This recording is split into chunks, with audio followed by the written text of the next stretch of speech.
ভাসিয়ে দাও ওই নীল আকাশে। এরকম একটা ইউনিক ক্যারেক্টার সাকিব খান করছেন, রুশো বানাইছে, সব কিছু না আমার কাছে এক্সট্রা স্পেশাল। এবং আমার মনে হয় যে সোশ্যাল মিডিয়াটা একটা আজব জায়গা ভাই। সোশ্যাল মিডিয়া হচ্ছে একটা পাবলিক টয়লেটের দেয়ালের মতো, যে আপনি কাউকে থামাইতে পারবেন না, যে মানে সরি মানে এরকম আর কি। তো অনেকে আছে না, আমি ওই দেয়ালে লেখা পড়ে বিব্রত হয়ে গেলাম আর গেলাম না পাবলিক টয়লেটে।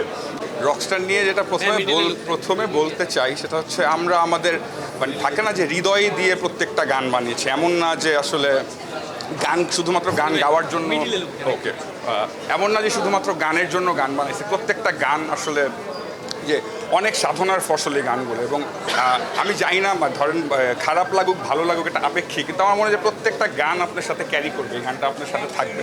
এবং এরকম, এবং এটা সাকিব খান করেছে, এটা মানে এটা চেরি অন টপ আর কি। গানগুলো যদি সাকিব খান না করতো তাও আমি বলতাম এগুলো আমার সবগুলো গান আমার প্রিয়। সাকিব খান করছে তার মানে এটা আরও স্পেশাল, যে কারণ হচ্ছে এরকম। তো আমরা তো চাই আমাদের গান, সুন্দর গান বেশি মানুষ শুনুক।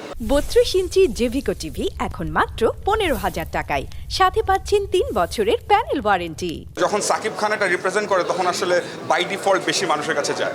সো এইটা আমার জন্য অনেক প্রাপ্তির, এবং আমি আশা করবো মানুষজন সিনেমাটাও দেখবে, কারণ সিনেমাটা একটা রিয়েল হার্টের স্টোরি বলতেছে। এবং আমরা যেরকম দেখি সিনেমায় হয়তো ওইরকম না, যে কারণে থাকে না হয়তো চিরাচরিত অ্যাকশন সিন নেই, চিরাচরিত চেসিং থ্রিলিং নাই, কিন্তু একটা এরকম একটা ইউনিক ক্যারেক্টার সাকিব খান করছেন, রুশো বানাইছে, সব কিছু না আমার কাছে এক্সট্রা স্পেশাল। এবং আমার মনে হয় যে সোশ্যাল মিডিয়াটা একটা আজব জায়গা ভাই। সোশ্যাল মিডিয়া হচ্ছে একটা পাবলিক টয়লেটের দেয়ালের মতো, যে আপনি কাউকে থামাইতে পারবেন না, যে মানে সরি মানে এরকম আর কি। তো অনেকে আছে না, আমি ওই দেয়ালে লেখা পড়ে বিব্রত হয়ে গেলাম আর গেলাম না পাবলিক টয়লেটে। আমি এটা বলতেছি, আমি বললাম যে এরকম আসলে সিনেমাটা মানুষের দেখা উচিত, গানগুলো শোনা উচিত, দ্যাটস ইট। এইটুকু আমি বলতে পারি। আমরা আমাদের সর্বোচ্চ চেষ্টা করছি, বাকিটা আসলে আপনাদের হাতে। সাকিবে আসলে কাজ করলে আলোচনা সমালোচনা থাকে, যারা কাজ করে তাদেরকে নিয়ে হয়। অডিও নিয়ে কারো কোনো অভিযোগ নেই, কিন্তু অনেক ক্ষেত্রে আমরা যেটা শুনেছি বা সামাজিক মাধ্যমে দর্শকদের কথা দেখেছি যে হয়তো বা শাকিব খানের লিপে আহমেদ হাসান সানির লিপটা একদম পারফেক্ট ম্যাচ করেনি, এমনটা অনেকেই বলেছেন। গান নিয়ে সমালোচনা করেন, এটা নিয়ে আপনার বক্তব্য কী? বা এইটা না আমার কাছে মানে টু বি অনেস্ট, আমি মানে কী বলবো, এরকম অনেক ফিল্মই আমার কাছে, যেমন আমি অনেক ফিল্ম মিডল এইটা সবাই নিজের ক্যামেরাকে মিডল ভাবছে আর কি। আপনি এই দিকে তাকান, এই যে বিপির দিকে তাকান। এই প্রশ্নটাও না ভাই আপেক্ষিক। আমার কাছে মনে হয়েছে কি, যে ধরেন আমি ঠিক এটার উত্তর দিতে পারবো না, কারণ এটা যে আমার জায়গায় যদি অন্য কেউ গাইড বলতে পারতাম এটা তো আমি এটা মাত্রই দেখতেছি এবং আমি শুনতেছি। তো আমার এটার অ্যান্সার নাই আসলে এটা, কারণ এটা যে অনেকে বলতেছে যে ইউটিউবে যে আল্লাহ দেখে মানুষের সাকিব খানই গান গাচ্ছে, আবার অনেকে বলতেছে যে কী গান এটা, সাকিব খান মিলতেছে না। সো আমি যদি নেই, আমার দুইটাকেই নিতে হবে, নাহলে কোনোটাকে আমি নিতে পারবো না। সো এখন আপনারা বলেন যে কোনটা রাইট।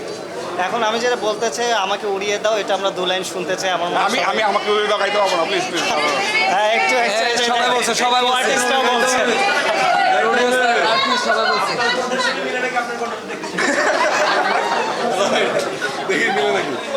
কিন্তু আমাদের আরও অনেক সুন্দর সুন্দর গান আছে। আসলে সিনেমা হলে গিয়ে তো দেখা যায় যে একটা অল্প সংখ্যক মানুষ হলে গিয়ে দেখতে পারতেছে।